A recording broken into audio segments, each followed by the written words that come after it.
Donc, bonsoir à tous. Je suis très heureux de vous accueillir dans cette conférence du club Finance contre l'audit.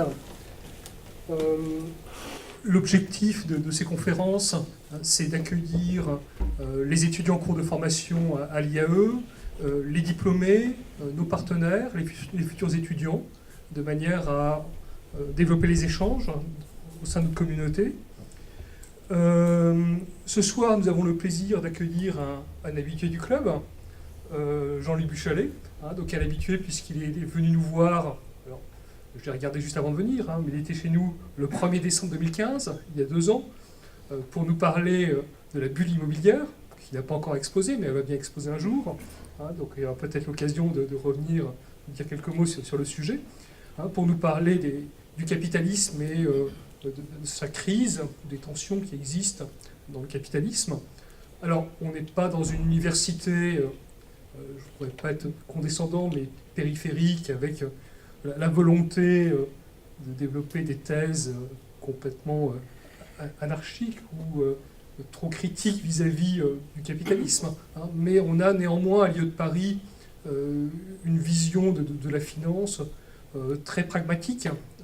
La finance n'est pas du tout rejetée au sein de l'IE. La finance a une place extrêmement importante en tant que levier pour financer le développement des entreprises. Et ça se traduit au travers de nos enseignements très axés vers la finance d'entreprise et beaucoup moins de finance de marché.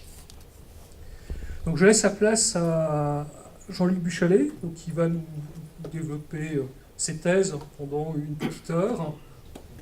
Merci pour la présentation. Alors, merci d'être venus aussi nombreux ce soir, et notamment avec ce petit brouillard. Alors, juste pour faire référence à un des chapitres de mon livre sur le problème du réchauffement climatique, mais même avant tout, je dirais de la pollution, finalement, il fait bon vivre ici à Paris. Donc, si vous comparez des villes comme New Delhi, juste un chiffre approximatif, normalement, pour la santé, les microparticules doivent être en dessous de 50 particules par je ne sais pas quoi, quelle quantité, et ils atteignent des records de l'ordre entre 500 et 800. Donc vous voyez ce que ça donne. Donc c'est en gros des gens qui fument à peu près 28 paquets par jour.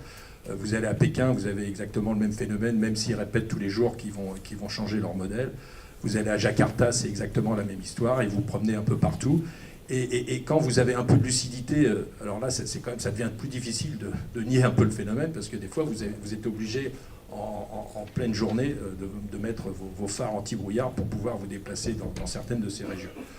Donc, ou bien on ferme les yeux, ou on essaye de faire autrement. Alors, le but de ce livre, alors déjà, juste que vous compreniez bien, c'est que j'ai une vision assez panoramique des choses, dans la mesure où je suis, on va dire un peu économiste sur les bords. Je suis un peu financier aussi, puisque j'ai un fonds qui est un fonds alternatif et qui est un fonds où il n'y a pas d'intervention humaine. Donc quand on va parler des problèmes des technologies de l'information, on va voir à quel point ça peut transformer donc, les métiers. Donc je citerai donc justement ce métier de trader. Ce n'est pas exactement le métier que je fais, puisque je suis un gérant de fonds. Mais chez Goldman Sachs, donc en 2000, vous aviez à peu près 600 traders.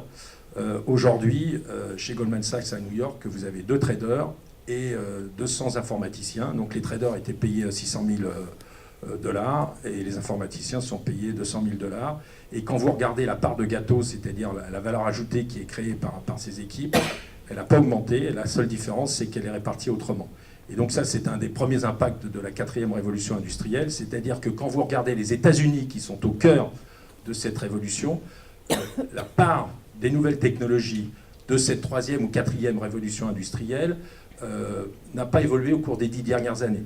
Donc c'est une répartition des cartes qui est complètement différente. Donc ça qu'il faut bien se mettre dans la tête. Et donc on a un peu l'explication.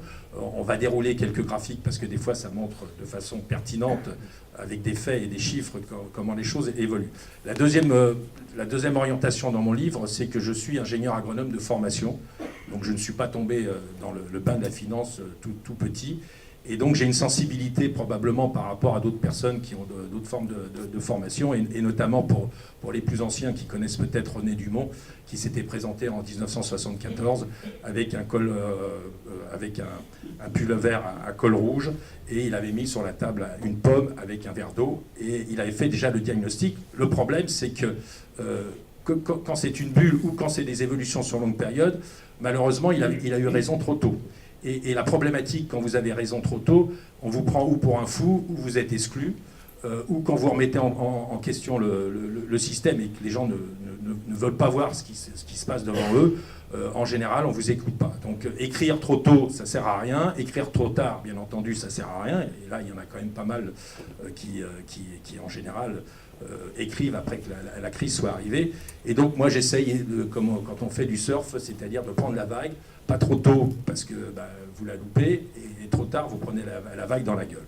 Donc essayez de surfer sur le truc. Et donc ma sensibilité en tant qu'ingénieur agronome fait que les problématiques d'environnement, et pas d'environnement politique, de la façon dont c'est vu par certains partis, je dirais d'environnement purement scientifique, fait qu'il va falloir vraiment se remuer vraiment les fesses, sinon les choses vont mal se terminer.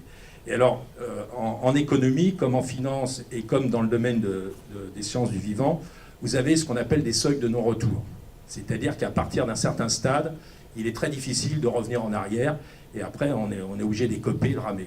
Et donc, ce qui est plutôt mieux, c'est d'essayer d'anticiper. C'est la même chose pour la santé, c'est-à-dire c'est mieux d'essayer de détecter et de mettre le paquet dans la santé que plutôt de prévoir que plutôt que soigner.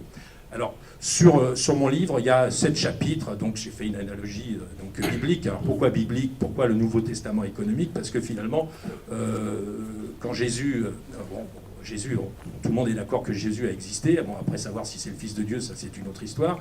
Mais véritablement, c'était un message qui était assez révolutionnaire pour l'époque. Et mon livre, quand vous allez lire certains paragraphes, il y a quand même c'est un peu pessimiste. J'ai essayé de trouver, alors par contre, de donner des solutions qui, à la fin, qui sont les portes du paradis. Et donc cette analogie. Et deuxième chose aussi, c'est qu'il y a un retour du religieux aujourd'hui dans le monde. Je cite un exemple dans un de mes chapitres sur la Russie. La Russie, donc avant la chute du mur de Berlin, vous aviez à peu près 30% de gens qui se disaient pratiquants de l'Église orthodoxe. Aujourd'hui, ils sont 70%. Donc ce chiffre parle de lui-même, c'est-à-dire que la chute du communisme et en parallèle donc une espèce de vide spirituel fait que les gens sont en train de se chercher quelque chose dans la religion, et quelle que soit la religion. Alors, je vais commencer pour vous expliquer un peu. Vous avez 2 théories aujourd'hui sur l'impact de la troisième. Alors, la troisième révolution industrielle, c'est quoi? C'est en gros l'informatique. La quatrième, alors faire la distinction entre les deux, bon, c'est une forme de subtilité. La quatrième, c'est, on va dire, l'intelligence artificielle et la robotique liée à l'informatique, et le fait que dans cette quatrième révolution industrielle, ça touche tous les domaines. C'est-à-dire le spectre dans lequel le changement est en train de se faire, ça touche tous les secteurs, tous les domaines d'activité. Et la particularité de cette révolution industrielle, c'est qu'elle est d'une rapidité extrême. Et alors vous verrez, je remonte jusqu'à Homo sapiens, quand il est parti de la corne africaine et il a essayé de conquérir le monde. Les 150 dernières années, finalement, c'est une microseconde dans l'histoire de l'humanité. Et donc il faut essayer de replacer un peu tout ça dans cette grande histoire d'Homo sapiens, qui, là aussi, il faut bien s'en souvenir, à chaque fois quand il a été conquérir certains nouveaux territoires, il a systématiquement exterminé, que ça soit le conquérant ou que ça soit les espèces qui étaient sur Terre. Et donc c'est bien de savoir que l'être humain a en lui 2 choses, Eros, c'est-à-dire l'amour, mais aussi Xanatos. Et donc ne pas savoir ça, c'est ne pas comprendre comment le monde fonctionne.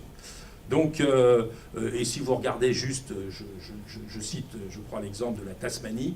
Donc la Tasmanie, qui a été colonisée par les anglo-saxons, ils ont exterminé en 1930. Donc c'était pas un truc qui remonte au Moyen-Âge. La totalité de la population, il restait plus qu'une femme. Ils se sont dit, oh là là, on va la laisser pour l'histoire, le musée.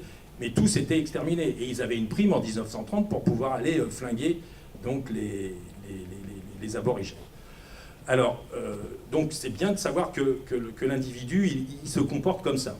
Et aujourd'hui, on est dans une globalisation où finalement, quand vous regardez le nombre de guerres, elles sont probablement plus limitées, mais la guerre, elle se situe plutôt sur le plan économique, mais ça pourra bien entendu, basculer si les choses vont mal, notamment là-bas en Asie, parce que c'est toujours la fuite en avant. On l'a très bien vu comment ça s'est passé pour les Malouines, avec l'Argentine, avec le régime des colonels.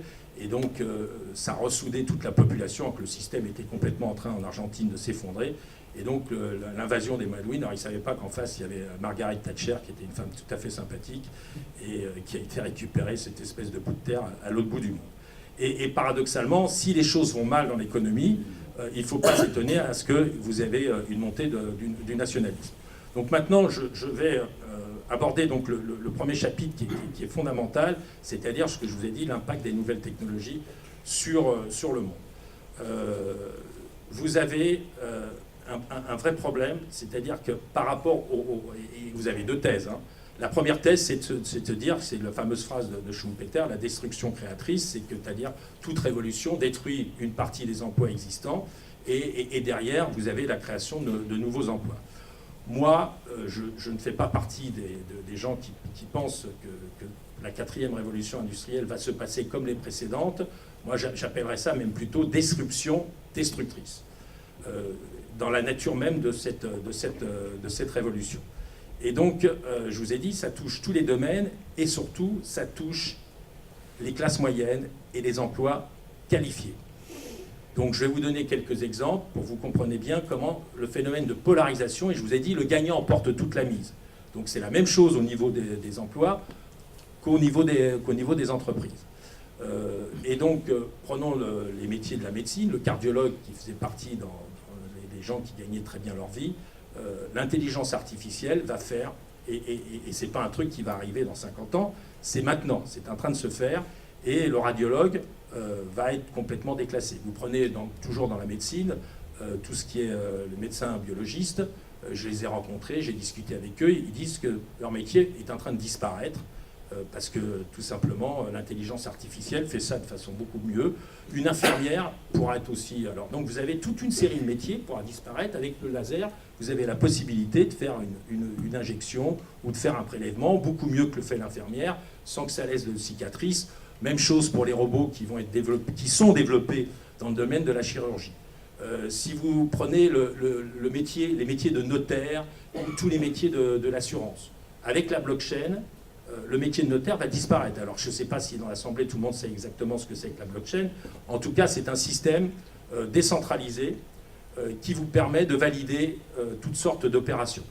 Et donc on en parle beaucoup aujourd'hui puisque le Bitcoin est un élément de la blockchain. Alors la différence, c'est que le Bitcoin est un support purement financier.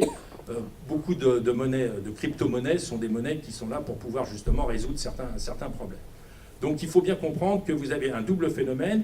Vous avez cette robotique qui, dans un premier temps, a un peu détruit quelques emplois, et notamment les emplois bas de gamme et dans les usines. Mais la robotique aujourd'hui, c'est une robotique de plus en plus intelligente et qui change fondamentalement la donne. Au niveau de l'intelligence artificielle, vous avez donc ce phénomène qui fait qu'on va supprimer les classes moyennes qui, à la sortie de la Seconde Guerre mondiale, ont fait la croissance des pays occidentaux.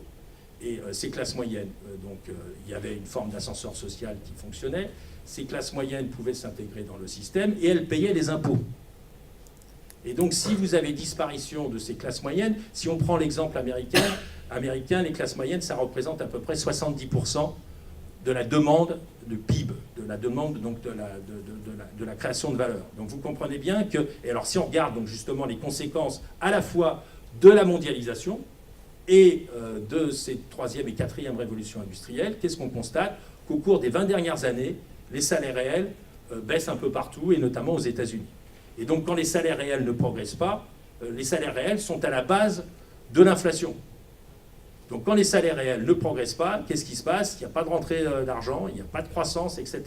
Et donc on est en train de vivre ce phénomène. Alors donc, les optimistes, dont je ne fais pas partie en tout cas, considèrent que de toute façon il faut attendre parce que c'est une réorganisation totale en profondeur de la société et que ça va prendre du temps.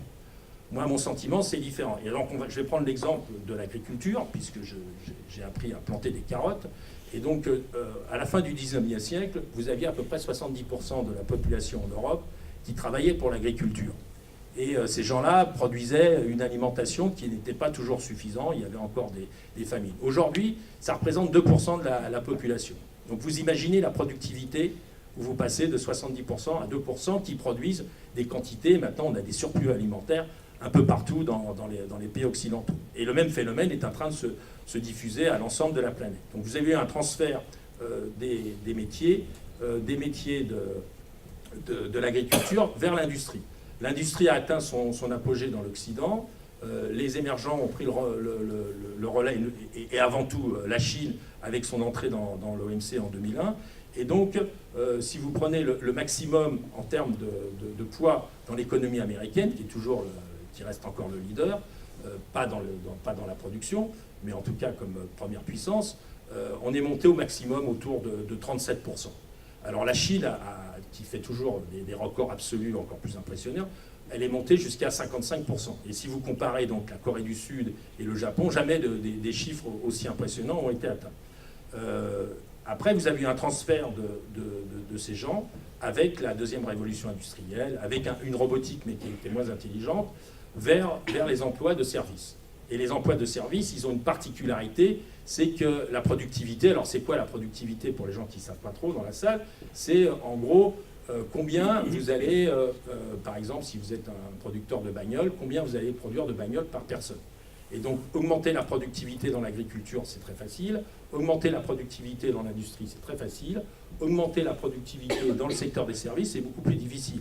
Un coiffeur, même s'il est très doué, il peut embaucher quelques shampouineuses, il met plusieurs sièges. Bon, il coupe avec la main droite, après il fait avec son pied gauche, mais bon, la productivité, elle n'est pas évidente dans les métiers du service. Et l'intelligence artificielle et la robotique, associée à l'intelligence artificielle, est en train de changer la donne, c'est-à-dire dans les métiers des services, on peut faire de la productivité. Et donc, aujourd'hui, qu'est-ce qu'on constate? C'est que cette productivité, finalement, est relativement faible, parce que aussi, ces révolutions, elles ont une particularité par rapport aux précédentes révolutions, que ce ne sont pas des révolutions énergétiques. Et donc, la 5e révolution, qui permettra, mais peut-être trop tard, alors il n'est jamais trop tard pour bien faire, mais peut-être trop tard, qui sera la révolution énergétique, c'est-à-dire la capacité à stocker l'énergie.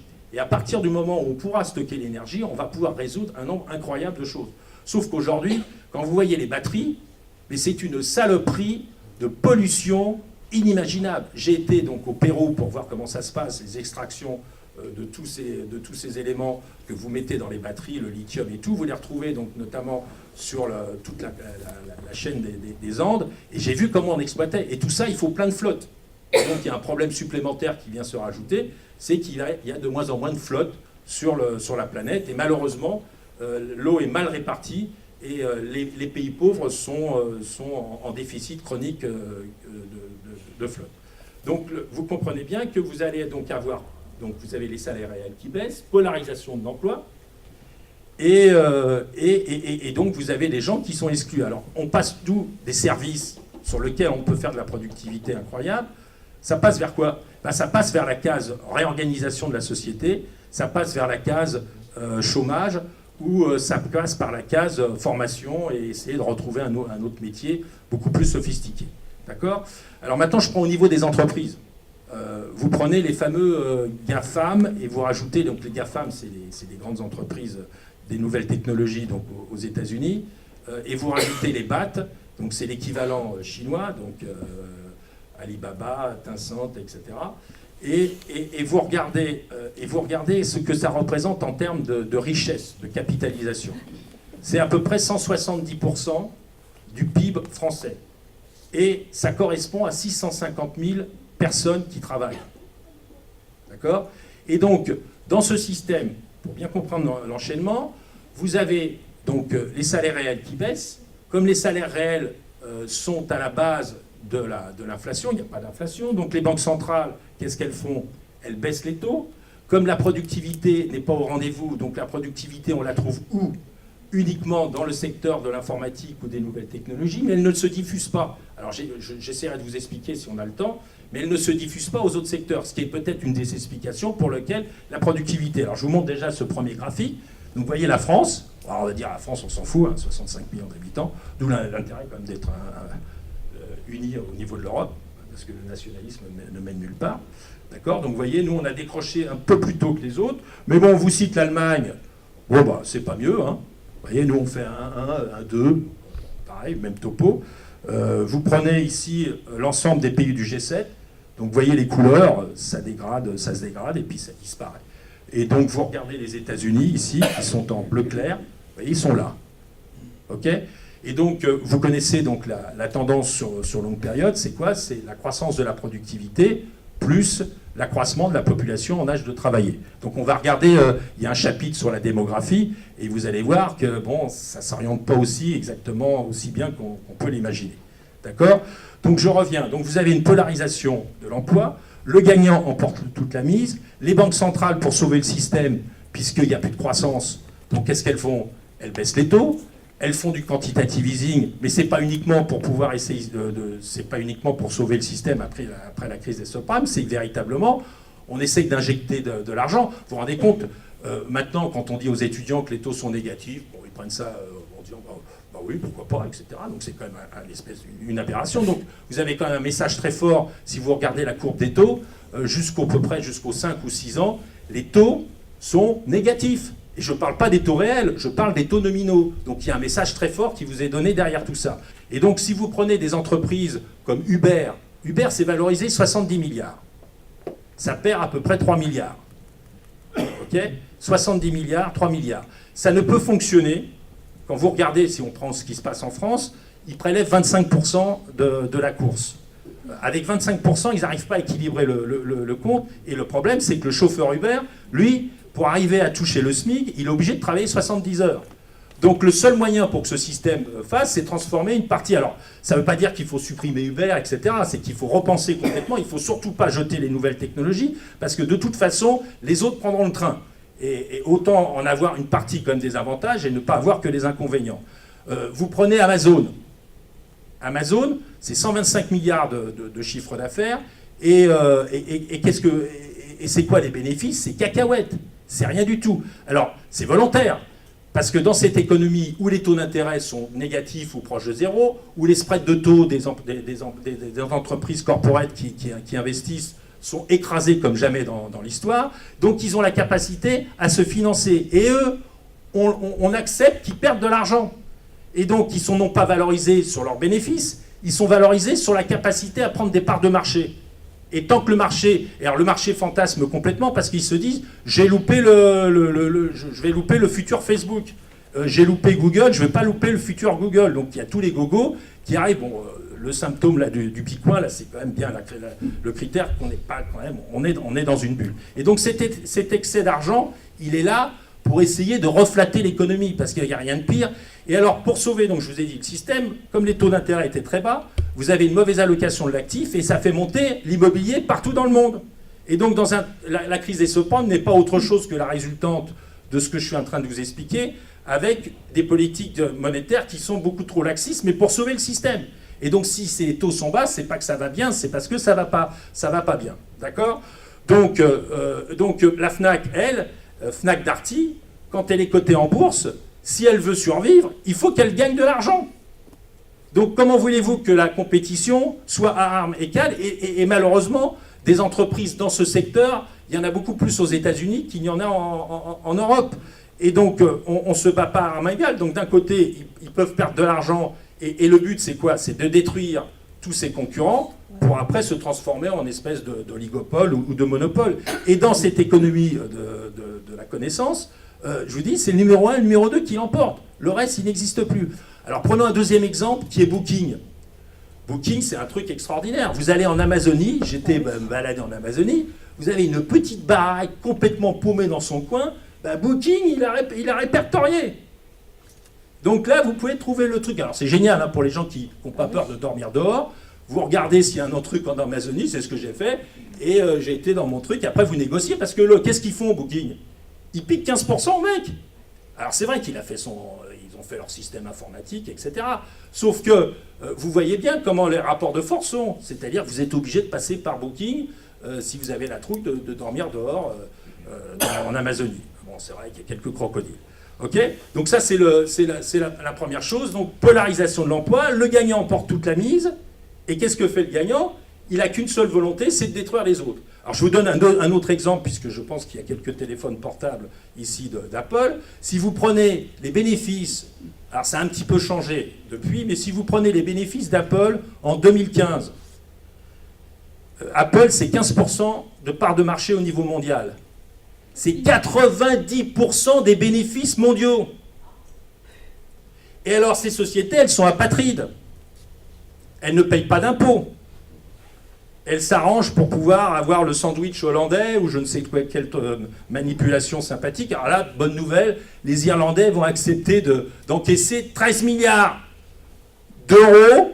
Et les mecs, ils n'en voulaient pas. Ça représentait 28% du PIB irlandais. Pourquoi? Parce que les Irlandais, c'est des voyageurs clandestins. Et ils mettent des taux d'imposition, donc ils s'en foutent du reste. Ils ne sont pas très nombreux. Et ils mettent leur taux d'imposition. Quand il a fallu les sauver, hein, la première des choses qu'on aurait dû comme exiger, puisqu'on a mis l'argent sur la table, c'est de dire, bon, on met l'assiette fiscale et le taux d'imposition au même niveau partout. Parce que quand vous avez un tout petit pays qui fout ses taux d'imposition à 13%, ils vont tous vers là-bas. Et quand vous êtes 6 millions d'habitants, ça passe. Mais quand vous êtes un grand pays, à l'échelle européenne, hein, comme la France, eh ben, si vous foutez votre taux à 13%, déjà on a des problèmes de déficit et tout, vous n'en sortez pas, vous aurez quelques entreprises en plus. Donc là aussi, il faudra peut-être un peu repenser le modèle européen, mais pour la première fois, je suis un peu plus optimiste parce que je crois que là-haut, près du bon Dieu, ils ont commencé à comprendre ce qui est en train de se passer et on peut remercier donc, et les saluer chaleureusement Trumpy et Theresa May qui grâce à leur intervention, alors Theresa May, donc super sympathique, vous avez vu, là, Theresa May c'est François Hollande, c'est-à-dire elle veut faire la synthèse. Et donc, imaginez de faire la synthèse entre les hard Brexiteurs, les mecs qui veulent rester, ceux qui veulent sortir, etc. Et donc, ça mène à la catastrophe. D'accord? Voilà, donc ça, c'était sur... donc, vous comprenez bien que... Et je me pose la question, je n'ai pas une certitude en vous disant que cette fois-ci, c'est la disruption destructrice. Peut-être que ça va changer. Un autre phénomène qui joue, pour pouvoir essayer de comprendre pourquoi ça n'évolue pas, c'est qu'il faut de plus en plus de capital pour pouvoir réaliser le même point de croissance. Et quels que soient les endroits sur la planète. Quand vous voulez faire une puce, un microprocesseur, c'est des sommes qui sont colossales, qui sont multipliées à chaque fois pour chaque nouvelle usine par 2. Quand vous voulez lancer un nouveau médicament, on voit les sommes qu'il a fallu faire pour certains médicaments contre le cancer, c'est des sommes colossales. Lorsque vous voulez extraire un baril de pétrole, il y a une 50aine d'années, il fallait un baril de pétrole pour en sortir 10. Aujourd'hui, on est en moyenne à 5 barils de pétrole pour en sortir 10. Donc l'histoire derrière, c'est qu'il faut de plus en plus de capital. Si on prend l'exemple de la Chine en 2007, par rapport à la Chine d'aujourd'hui, il faut 2,5 fois plus de capital pour faire le même point de croissance. Donc on est affecté partout et trop de capital tue le capital. Et pour les gens qui connaissent un petit peu, quand on fait de l'analyse financière, ça induit une baisse de la rentabilité financière. D'accord? Et quand il y a une baisse de la rentabilité financière, il y a une baisse de l'investissement. Et alors pourquoi il y a une baisse de l'investissement aussi? C'est parce que, bien entendu, la demande n'est pas là. Et donc, pourquoi investir lorsque la demande n'est pas là? Plutôt bidouiller les bilans et notamment faire une forme de cannibalisme, parce que c'est pas autre chose. Les entreprises américaines, qu'est-ce qu'elles font? Elles empruntent à très bas prix pour pouvoir acheter leurs propres titres. D'accord? Alors maintenant, je vais essayer de vous montrer quelques graphiques qui sont sympathiques et qui est donc l'évolution de la production mondiale. Donc je suis remonté sur très longue période. J'ai repris les chiffres de Piketty, donc c'est intéressant, on peut remonter jusqu'à l'arrivée de Jésus-Christ. Voilà. Et donc ici, vous avez le taux de croissance de la production mondiale. Et vous voyez, on atteint des tops ici dans les années 50-90. Et puis ça, c'est les prévisions avec le retournement. Okay. Alors ce qui est intéressant, c'est surtout la décomposition, puisque je vous ai dit, la croissance potentielle sur longue période, ça sera donc cette productivité. Je vous ai montré que partout dans le monde, la productivité est en train de chuter. Et la croissance de la population. Donc là, ici, juste un graphique que j'ai rajouté, c'est justement cette hyperliquidité, ce que j'étais en train de vous illustrer. Donc pour pouvoir sortir de la déflation, qu'est-ce que font les banques centrales ici? Donc ça, c'est le bilan de la Banque centrale. Et je vous ai mis en face donc, le total en bleu. Et là, depuis quelque temps, Janet Yellen, qui est la patronne de la Fed, essaye tout doucement de sortir de cette injection, de ce quantitative easing. Et là, vous avez l'effet Trumpy, où là, on est sorti par le haut. D'accord ? Donc, vous avez cette injection, et là, la question qu'on doit se poser, c'est comment faire pour pouvoir s'en sortir, puisque, comme il n'y avait plus de croissance, donc les ménages se sont endettés pour pouvoir poursuivre la croissance. Et ça, c'est vraiment la question de fond, c'est-à-dire toute remontée des taux, les gens sont complètement anesthésiés. Si vous regardez les taux, je vous parle remonté il y a 20 ans, vous remontez à 2010-2011, on était sur des taux d'intérêt à 3%. Aujourd'hui, en France, on est à 0,60. En 2007, on était à 4,5. Et donc, les gens considèrent que le 0,60, c'est la norme. Et donc, vous voyez bien que dans cet enchaînement que j'ai essayé de vous expliquer, pourquoi donc justement les banques centrales sont en train d'intervenir, parce que l'intelligence artificielle, parce que la robotique, parce que la mondialisation, comment elle a été faite, avec tout cet enchaînement. Alors là, c'est la croissance de la population. Donc le décollage, il s'est fait vraiment tardivement. Hein. Donc ici, voilà, donc c'est en pourcentage. On a atteint un point haut ici, et puis ici, vous voyez la chute avec les prévisions. Alors là, ici, j'ai fait un graphique pour retraiter de la problématique de l'Afrique. Et donc ici, vous avez la croissance qui est prévue jusqu'en 2050. Et vous voyez, donc on va tomber très rapidement. Donc vous avez, selon certains... alors vous avez le FMI, je ne sais pas, ils vont trouver leurs chiffres. Mais en tout cas, nous, ce qu'on a de notre côté, et quelques économistes, en gros, ils considèrent que la productivité va tendre vers 0,3. Et vous rajoutez, donc, en enlevant donc, l'Afrique, vous rajoutez, donc ici en 2020, on va être 1%, ça veut dire grosso modo, on va être autour de 1,3% de croissance. Et donc vivre avec 1,3% de croissance, on a été habitué pendant toute la période à des 3%, vous comprenez bien qu'il va y avoir une problématique avec le vieillissement de la population. Alors là, ici, l'inflation donc très basse. Ici, c'est l'autre problématique des émergents. Et regardez la Chine. Vous avez un effondrement de la population jeune, entre les 20 et 39 ans, qui a fait la croissance chinoise. Et ça se passe à toute vitesse. Et bien entendu, tout ça n'est pas financé, donc ce vieillissement de la population. Alors, pour le Brésil et l'Inde, ça mettra un peu plus de temps, notamment donc, l'Inde. Alors l'Inde, vous avez une des solutions, justement. Vous regardez l'Uttar Pradesh, qui est l'État le plus pauvre, qui est au nord donc, de l'Inde, et vous allez au sud, le Kerala. Le taux de fécondité dans l'Uttar Pradesh, c'est autour de 5 enfants par femme. Le taux de fécondité, c'est le même pays, hein, du Kerala, c'est un petit peu moins de 2, c'est-à-dire l'équivalent de ce qu'on a dans pas mal de pays de l'OCDE. C'est quoi la différence? Dans le nord, vous avez au Kerala, vous avez 94% des femmes qui savent lire et écrire, et dans le nord, vous avez 70% des femmes qui ne savent pas lire et écrire. Et le phénomène, vous pouvez le projeter dans d'autres pays, et notamment en Afrique. Bon, là, juste pour voir le problème de la démographie, donc c'est un des chapitres que j'aborde dans mon livre. Donc là, vous voyez le Japon. Le Japon est en train de disparaître.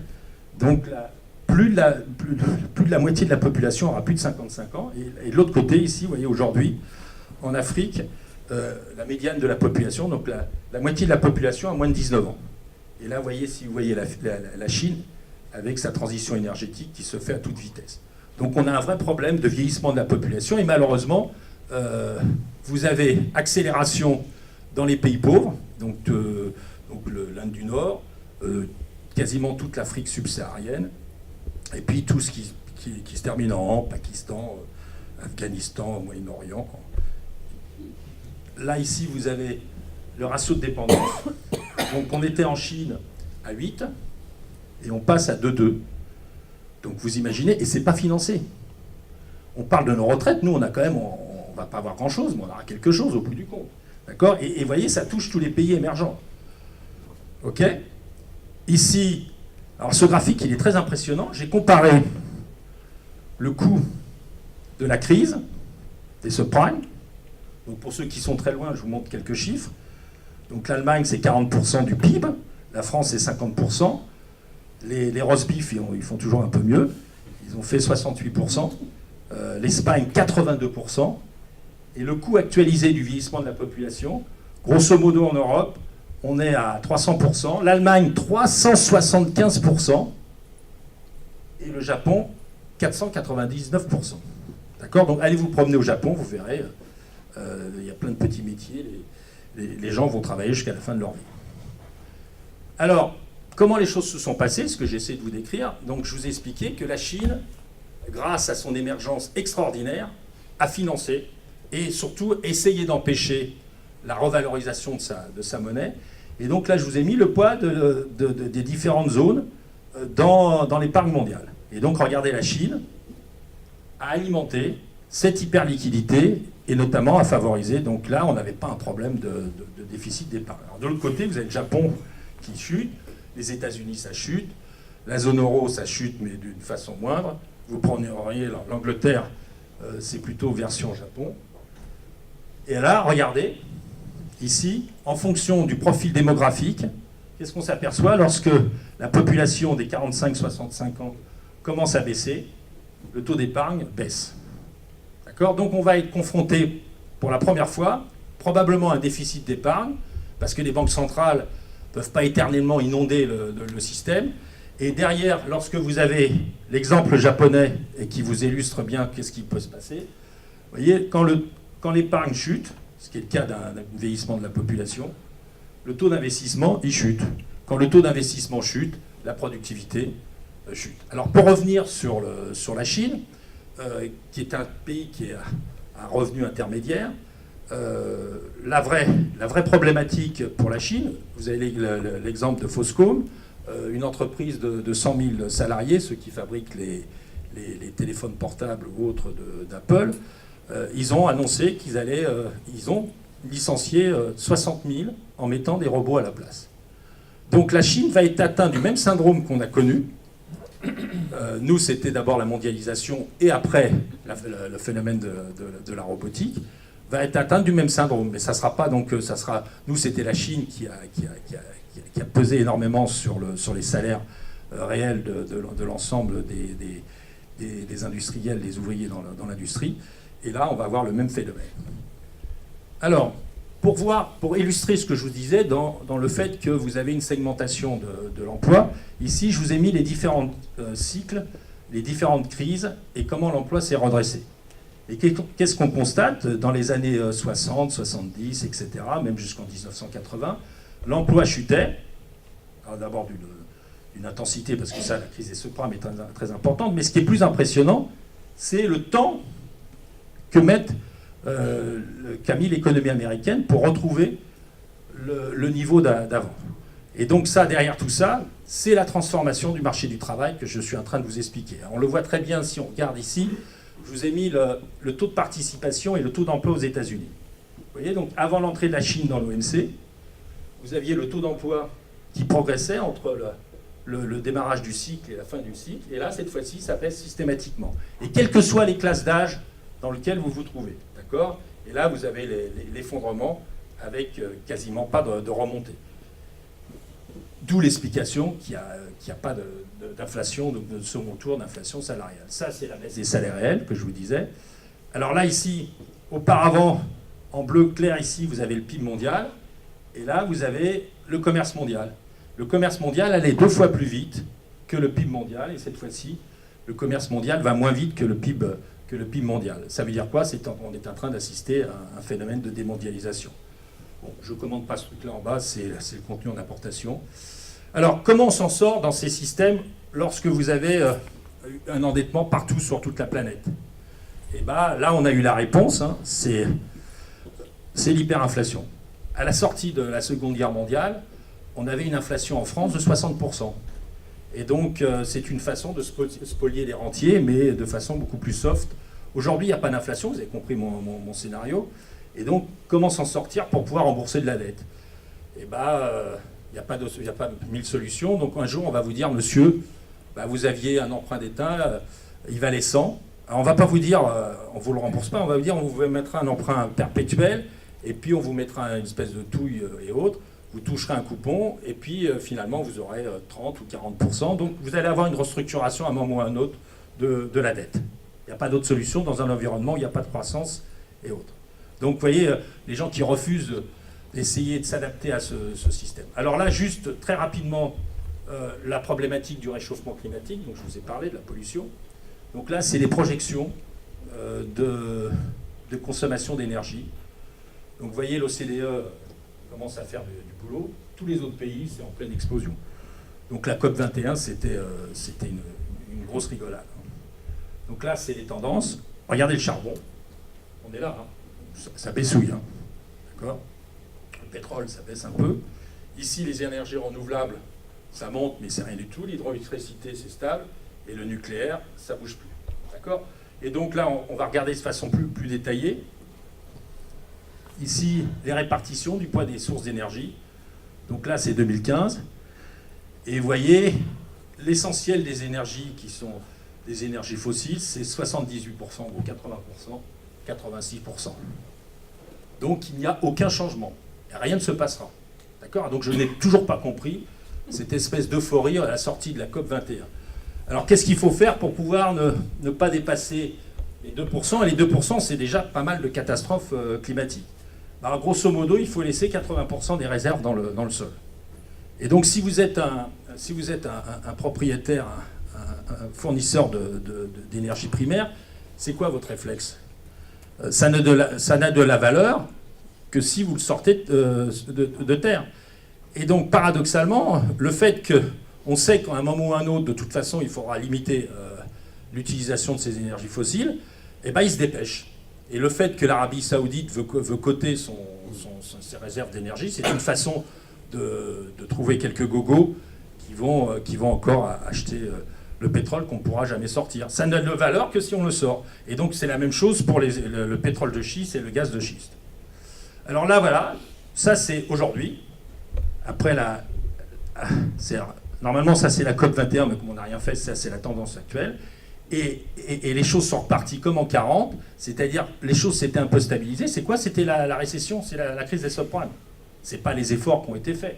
Et alors on vous répète du matin au soir, si je prends l'exemple de la Chine, que la Chine va dans la bonne direction. Les énergies alternatives, ça représente grosso modo autour de 3 à 5%. Et ce sont des énergies qui sont intermittentes. C'est-à-dire que quand vous mettez du photovoltaïque et que vous foutez une éolienne, il faut à côté foutre une centrale à charbon, ça c'est la pire des choses, ce qu'ont fait les Allemands, ou foutre des centrales à gaz. Et donc, qu'est-ce qui se passe ? Donc là, ils sont les champions du monde de la construction d'éoliennes et d'énergie photovoltaïque. 35% de cette énergie, parce qu'il faut des réseaux qui soient intelligents, 35%, ça va où ? Dans les chiottes. Donc ça, c'est le scénario. Donc c'est bien beau de construire des éoliennes. En plus, on pose plus des questions de savoir si on fout des éoliennes dans des endroits où il n'y a pas de vent, etc. C'est une absurdité totale. Ça, c'est la COP 21.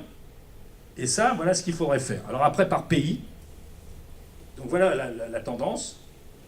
Donc là, il faut bien que les autres se développent. Alors on voit que nous, on est sages. Hein. Donc l'Inde est en plein développement, la Chine ne respecte pas son truc, et voilà ce que devraient faire les pays. Donc vous avez bien compris que c'est foutu. Donc je suis désolé, hein, en sortant de cette conférence, vous allez sortir un petit peu, donc j'ai prévu quand même au fond un peu de cognac. Mais non, mais on peut difficile. Alors quand on est un homme politique, on ne peut pas tenir mon langage, parce qu'il ne faut pas faire peur aux foules. Et donc, mais la seule chose qu'il faut dire, c'est que vous êtes au courant, et donc il va falloir trouver plutôt des moyens de se protéger. Mais on va vers les 3, 3,5 ou 4% de réchauffement climatique. Quand vous allez vous promener dans les pays émergents, allez-y, allez voir, je ne vois pas comment ils peuvent faire de la transition énergétique. C'est impossible. Il y a des endroits, les mecs, pour pouvoir se chauffer, ils brûlent de la bouse de vache. D'accord ? Et vous lui parlez de COP 21. Le mec, il vous regarde. Alors c'est sûr que quand vous brûlez de la bouse de vache, c'est pas bon pour la respiration, hein. Donc ici, vous avez le PIB, et ici, c'est les émissions de gaz à effet de serre. Donc vous voyez les Américains avec leur grosse bagnole de merde. Non mais c'est une absurdité totale. Regardez le niveau de pollution. Alors c'est vrai qu'ils sont très riches. Ici, vous avez la France qui est là. Donc nous, on est pas mal, hein. Et alors là, le pauvre Nicolas Hulot, quand on est en train de lui taper dessus en lui expliquant qu'il faut fermer les centrales nucléaires, pour le moment, on les a construits, qu'on essaye de les prolonger le plus long possible, qu'on essaye d'aller vers la transition énergétique, mais au moins, regardez les Allemands, hein. Je les ai mis là, les Allemands, ils sont là. Et c'est par habitant, hein, c'est pas le fait qu'il soit 80 millions et que nous on est 60 et quelques millions d'habitants. Donc voyez où se trouve la Chine et voyez où se trouve l'Inde.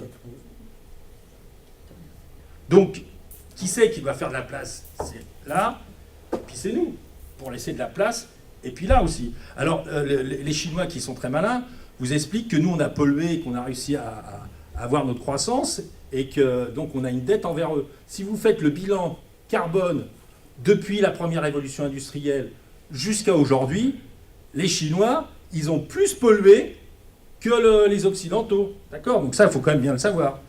Alors ça, c'est juste pourquoi les gens font rien.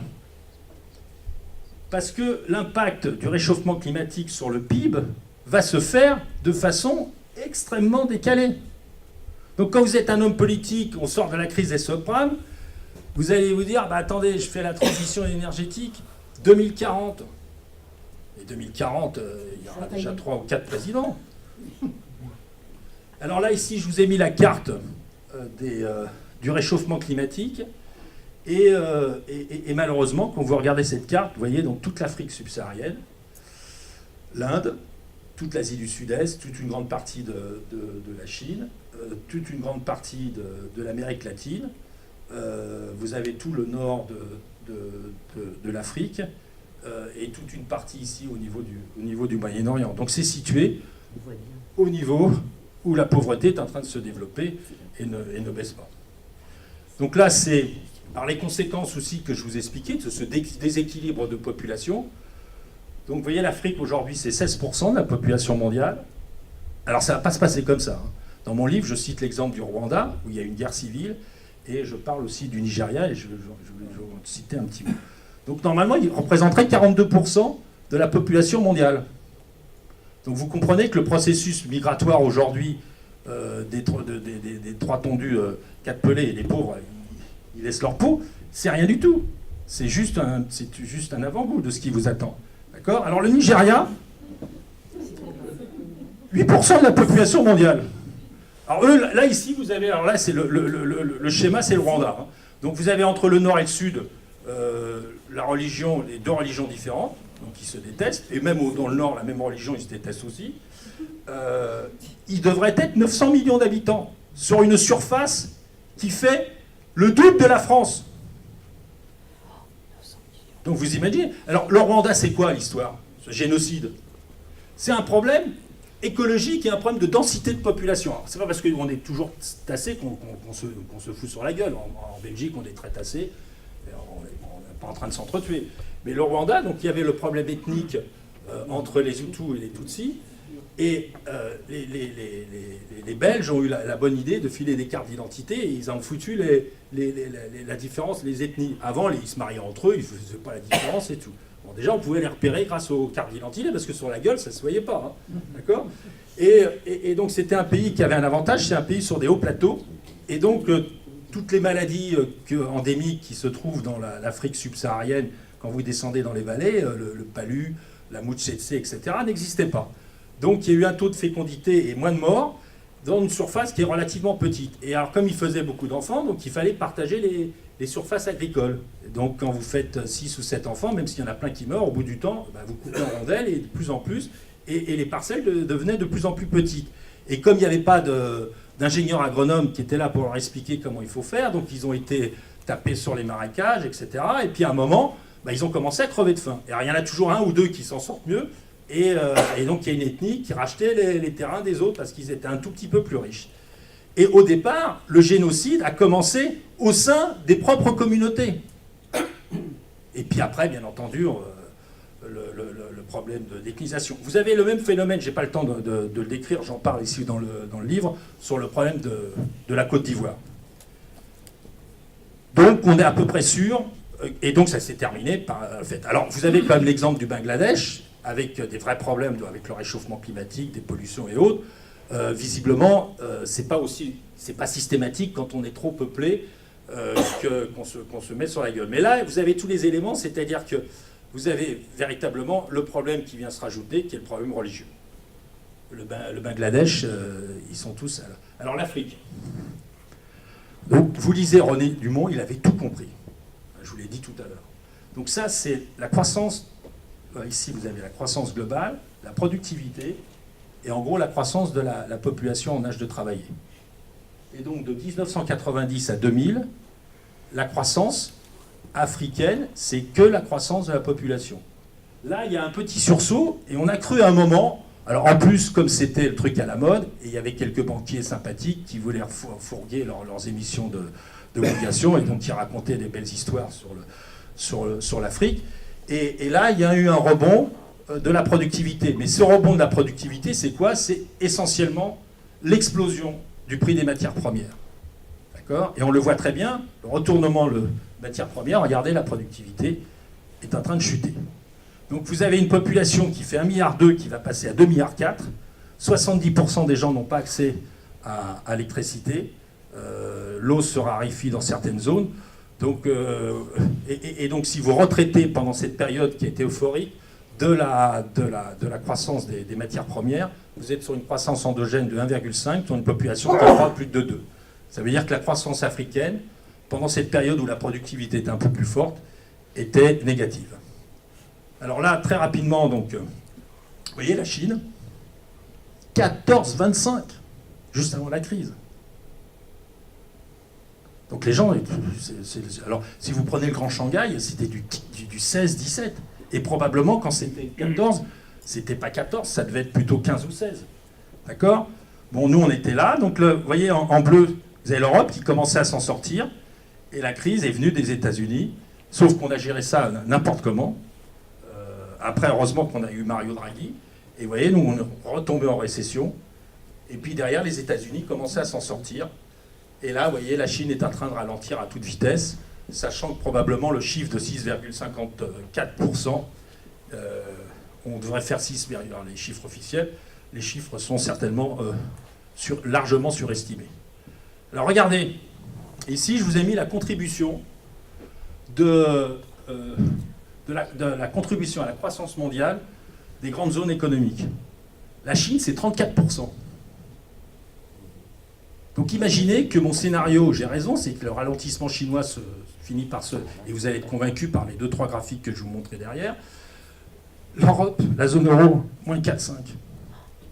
D'accord? Et les États-Unis, 17. Alors les autres, ils sont trop petits, et l'Inde est relativement autarcique. Alors comment la Chine s'en est sortie pendant toute cette période? Par une orgie de crédit. Et donc sur ce graphique, je vous ai mis le crédit distribué par les banques chinoises en glissement annuel. Donc là, ici, c'est la crise des subprimes. Donc tous les pays font du moins 7, moins 8. Et là, ils passent de 13% du PIB, de distribuer à 30% du PIB. Imaginez à l'époque, si Sarkozy avait fait un petit plan de relance de 30% du PIB, bon, là, tout le monde en rigolait, mais on a eu de la croissance. Hein. Et là, regardez, dans cette phase, on passe de 22% du PIB à 44% du PIB. Donc c'est une course sans fin, et je vous ai expliqué, donc on va le voir, le graphique qui suit, je ne l'ai peut-être pas mis, donc ça c'est l'évolution de la dette chinoise.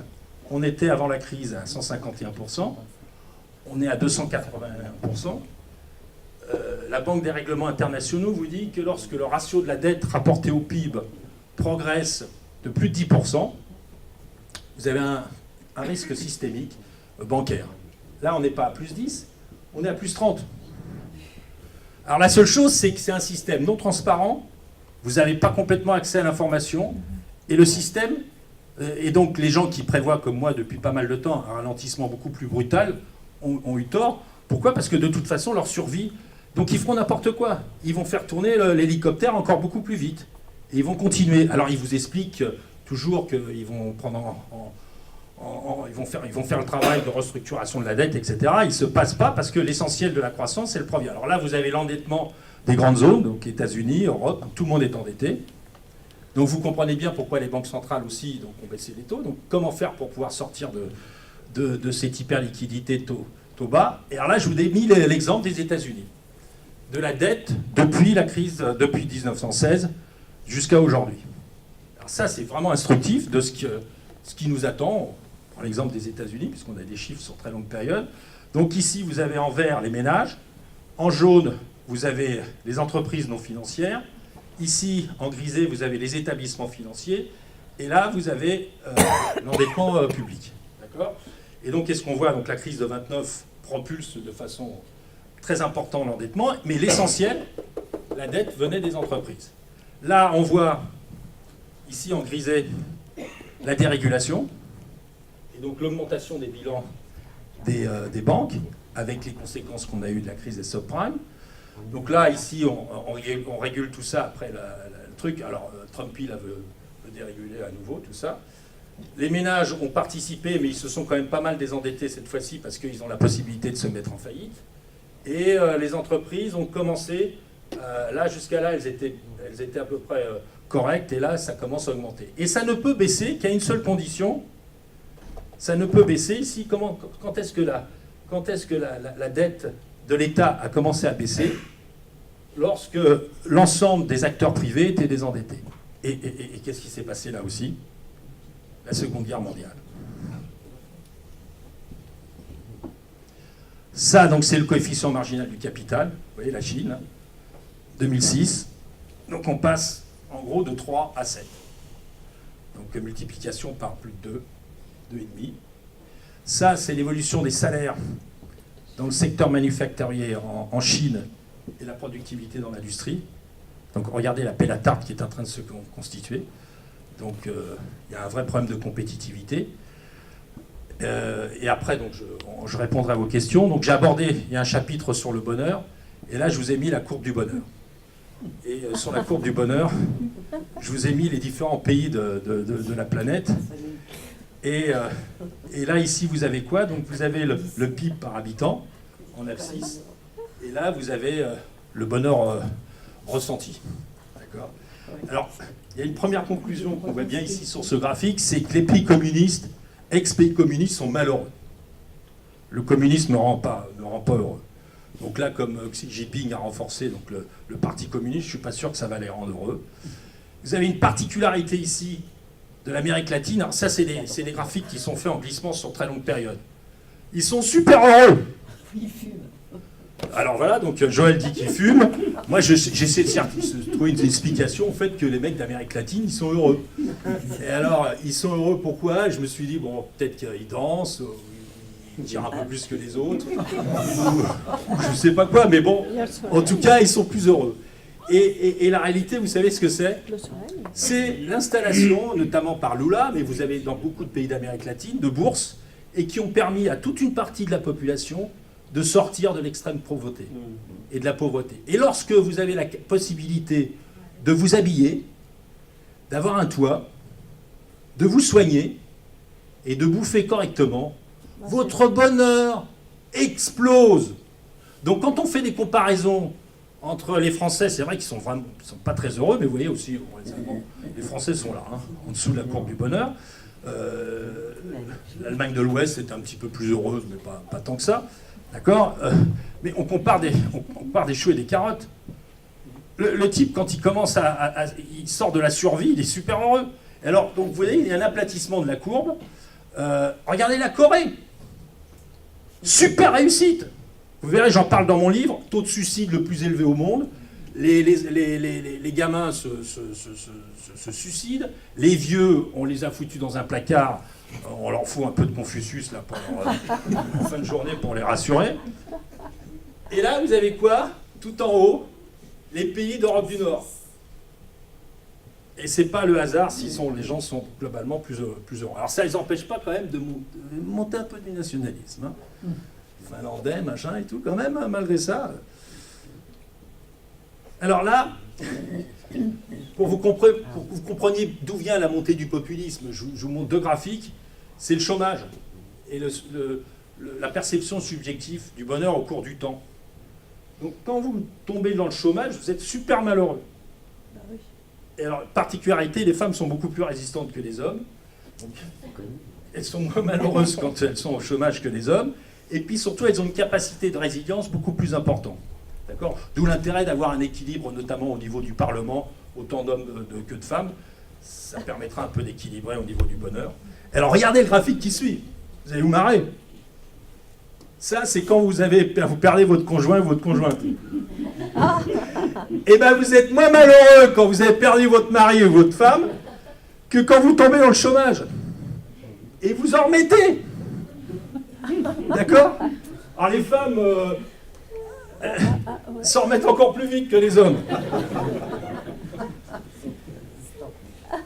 L'autre particularité dans la façon dont le monde s'est construit, c'est la déformation des répartitions de revenus. Alors, regardez là. C'est l'indigénie, donc c'est la répartition entre les 10% des plus riches et les 10% des plus pauvres. 0,90, hein. Et bien Poutine, 80% des électeurs sont satisfaits de Poutine. Pourquoi? Parce que Poutine, il a soi-disant redonné, ce qui doit être le cas, une certaine grandeur de la Russie, et puis il a été envahir la Crimée.